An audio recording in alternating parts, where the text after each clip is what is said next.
policy. I will not preside over any process that will abandon even 1 square inch of territory of the Republic of the Philippines to any foreign power. Papunta na rin umano sa diktadura si Pangulong Ferdinand Bongbong Marcos Jr. Ito ang ilan sa naging pahayag ni dating Pangulong Rodrigo Duterte, pano ng Marcos family. I signed Proclamation number 1081, placing the entire Philippines under martial law.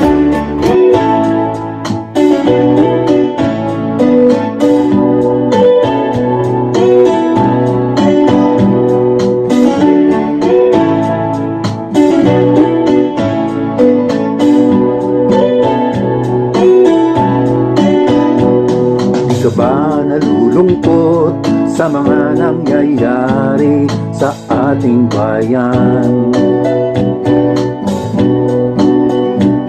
Laganap ang korupsyon at nakawan sa kaban ng bayan. Ito ay trahedyang mas masahol pa sa mga bagyong nagdaan. Isang sakit na malala na sa ating lipunan. Lugmok na sa hirap, kapos pa sa pangangailangan. Salat sa pagkain, patong-patong pa ang mga utang. Habang ang nasa pwesto ay nagtatampisaw sa mga nakaw na yaman, sila ay walang pakialam kung naghihirap si Mang Juan. Panahon na, wag nang mamalikmata. Panahon na, wag nang magpapaloko pa. Panahon na, wag nang maniwala pa sa mga sinasabi nila, sa mga pambobola nila, sa mga pangako nila na walang kalaman-laman, sadyang pambubudol lamang.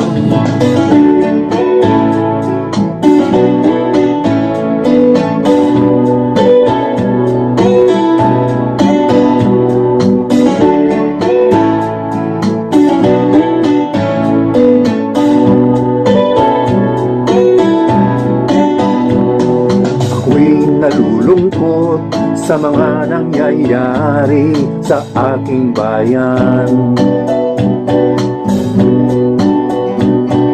Tuwing nadaan, di makita o maaninag man lang. Hanggat ang mga nasa kapangyarihan hawak ang yaman ng bayan, sila ang mga lintang sumisipsip sa dugo ng sambayanan. Panahon na, wag nang mamalikmata. Panahon na, wag nang magpapaloko pa. Panahon na, wag nang maniwala pa sa mga sinasabi nila, sa mga pambobola nila, sa mga pangako nila na walang kalaman-laman, sadyang pambubudol lamang.